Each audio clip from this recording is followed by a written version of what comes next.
Everyone says this is junk, an expensive paperweight, a relic from a bygone era of Bitcoin mining that has no place in today's world. This is the Bitmain Antminer S9. Released way back in 2016, it was a revolutionary piece of hardware, a king in its own right, profitably churning out hashes and securing the Bitcoin network for years. But that was then. Today, with Bitcoin's network difficulty soaring to unimaginable heights, machines like this are considered obsolete, laughed out of the massive industrial-scale mining farms. They tell you to sell it for scrap. They say the power it consumes makes it a guaranteed money loser. And on paper, with its standard software, they are 100% correct. It's unprofitable. But what if they're wrong about its potential? What if the common wisdom is missing the bigger picture? I'm on a mission to take this obsolete miner, a piece of hardware many have left for dead, and using some clever custom software and a completely different mining strategy, turn it back into a money-making machine. And I'm not just going to tell you about it, I'm going to show you exactly how I do it, step by step. We are going on a journey to resurrect the Antminer S9. Before we can bring this machine back from the dead, we have to understand precisely why the Antminer S9 is considered so useless in the current mining landscape. It all boils down to a brutal math problem. Hash rate versus power consumption versus network difficulty. First, let's talk about hash rate. An Antminer S9 in its prime produces about 13.5 terahashes per second, THS. A terahash is 1 trillion guesses per second. That sounds incredibly fast, and back in 2016 it was, but today, the newest generation of miners are pushing out 200 terahashes or more. The entire Bitcoin network is now operating at a scale that's hard to comprehend, measured in zettahashes. The current network hash rate is hovering around 1.078 zettahashes per second. That's more than a sextillion hashes per second. Our little S9's 13.5 terahashes are a microscopic drop in an incomprehensibly vast ocean. Next up, power consumption. This is the real killer. A standard Antminer S9 pulls about 1,323 watts from the wall. That's like running a powerful hairdryer non-stop, 24/7. Now let's attach a cost to that. The average residential electricity cost in the US is around 15 cents per kilowatt hour.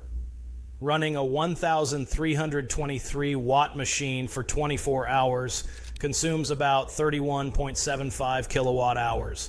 At 15 cents per kilowatt hour, that costs you $4.76 per day, or about $143 per month just in electricity. So the critical question, does the Bitcoin this miner earns cover that cost? With a hash rate of 13.5 terahashes per second against the current network difficulty of 149.30 trillion, the answer is a resounding no. If you were to plug this S9 into a standard mining pool today, it would earn you maybe 40 to 50 cents worth of Bitcoin per day. But as we just calculated, it costs over $4 a day to run. You are losing money every single day. That's why they're called paperweights. You can find them on used marketplaces for next to nothing because their operational cost far exceeds their earning potential. The economics on the surface are just broken. This is the problem we're up against. We have a machine that has a voracious appetite for electricity, but produces a comparatively tiny amount of work. In the hyper-competitive world of traditional pool mining, our S9 is like a toddler trying to compete in an Olympic sprint. The big players, the industrial farms, succeed based on two things: massive scale and access to extremely cheap electricity, often below 5 or 6 cents per kilowatt hour. Our S9 fails on both fronts. So if we play by the normal rules, we lose, guaranteed. To even have a chance, we have to throw out the rule book. We need to give this machine a brain transplant. This is where the entire project pivots. This is our secret weapon, Braiins OS Plus. The stock firmware from Bitmain is designed to run the miner at its advertised hash rate, come hell or high water. It's rigid, basic, and offers almost no room for the adjustments we need. Think of it like the factory software on your phone. It works, but power users always unlock it for more control. Braiins OS Plus is that custom, unlocked firmware for ASIC miners. It's a complete replacement for the standard operating system built by developers dedicated to squeezing every last drop of potential out of this hardware. What makes it so powerful? It comes down to one core concept: auto-tuning. The factory firmware treats the Antminer S9 as a single unit. It sends one blanket voltage and frequency setting to all the hundreds of ASIC chips inside. But here's the thing. Just like with any mass-produced electronics, there's a silicon lottery. Some chips are naturally more efficient than others. The stock firmware doesn't care. It gives them all the same instructions, leading to massive inefficiency. Braiins OS Plus changes the game.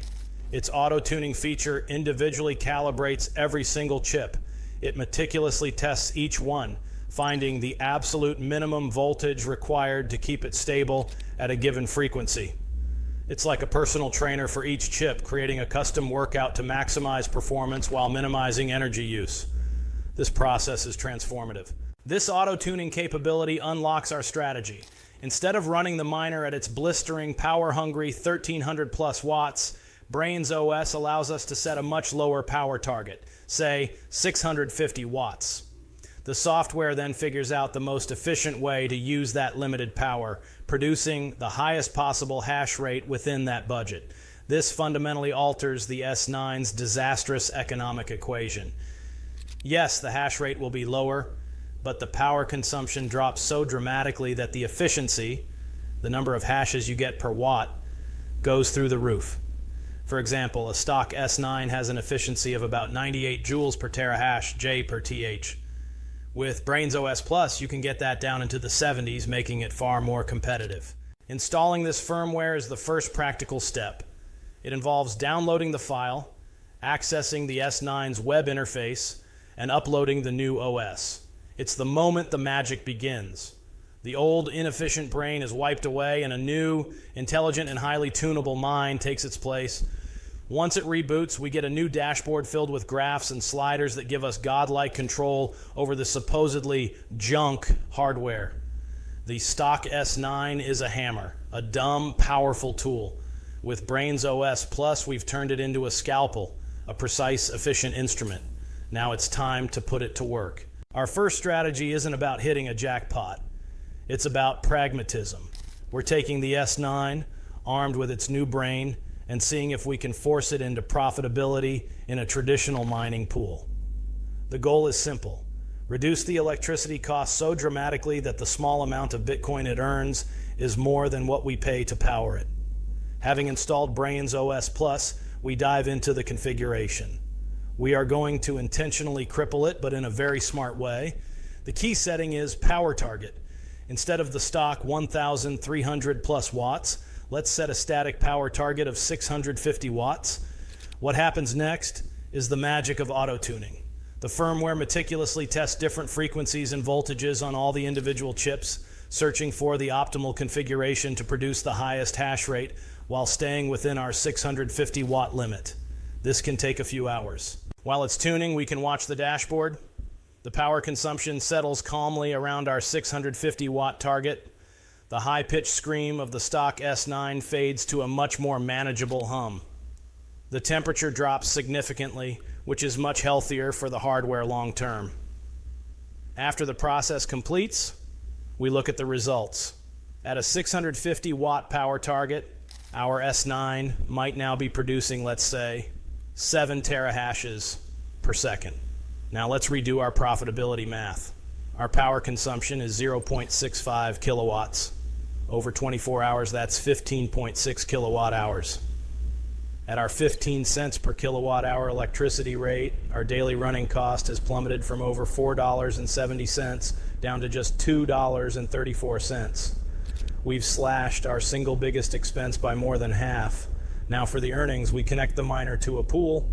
At 7 terahashes per second, with current profitability around 35 cents per terahash per day, our daily earnings are, of course, lower. It will now generate around 25 cents worth of Bitcoin per day. So what's the verdict?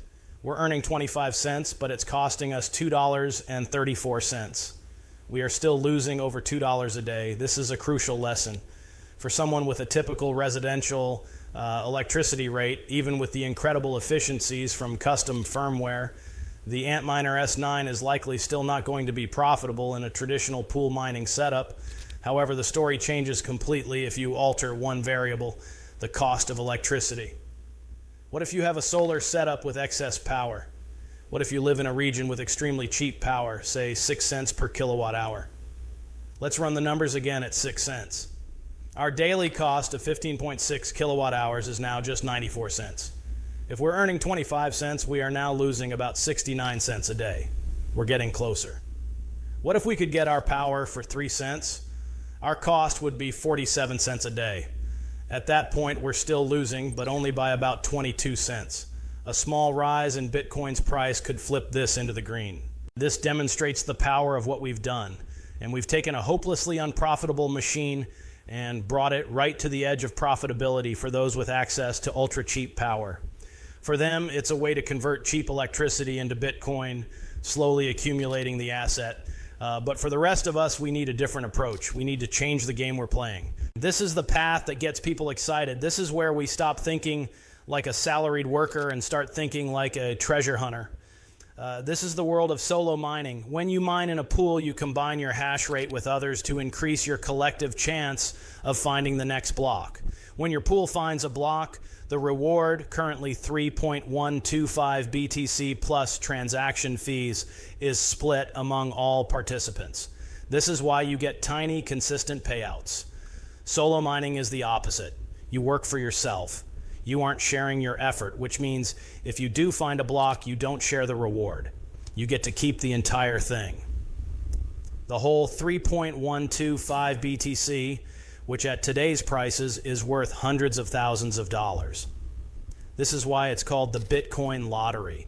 The odds of finding a block with a single low hash rate machine are astronomically low. It could take years, decades, or you might never find one.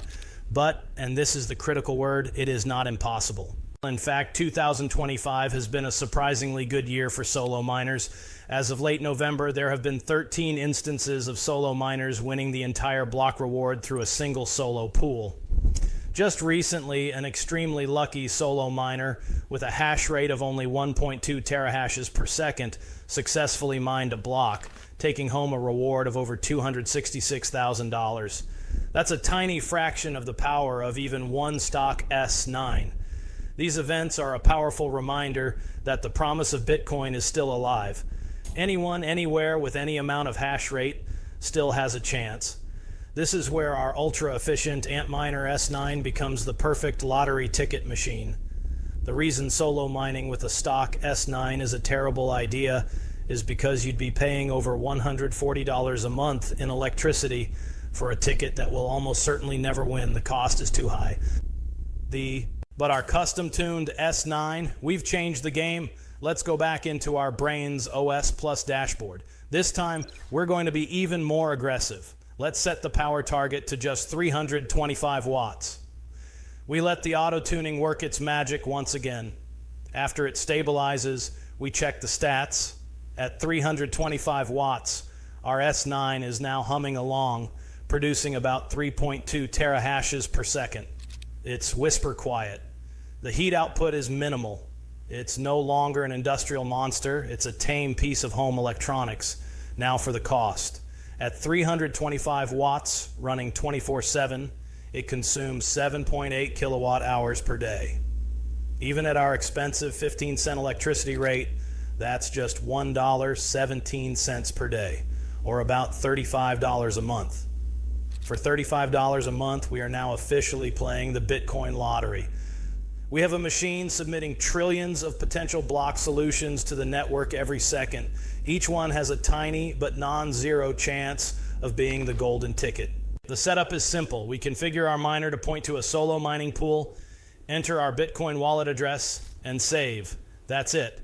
The machine is now on its quest. The mindset here is completely different. You don't check it for daily earnings.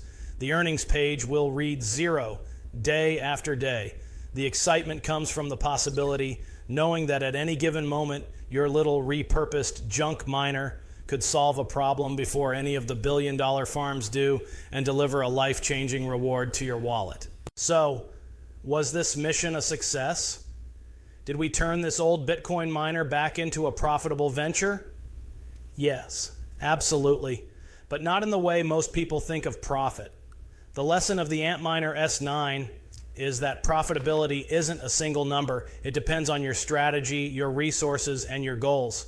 If your goal is to plug it in and print money with zero effort, you will fail.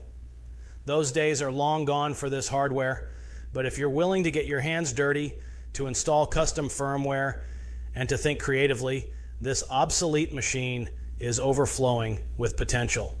It can be a tool for steady accumulation for those with an energy advantage. And most excitingly, it can be your personal 24/7 ticket to the Bitcoin lottery for about the cost of a streaming subscription. This Antminer S9 is not junk. It's a testament to the resilience and flexibility of the Bitcoin ecosystem. It's a project, a puzzle, and a potentially very valuable lottery ticket. And in my book, that makes it one of the most interesting pieces of hardware you can own today. Now, I want to hear from you. What are you doing with your old hardware? Have you tried custom firmware or solo mining? Share your stories and projects in the comments below. Let's continue the conversation about how to turn this supposed junk into treasure. Thanks for joining me on this mission.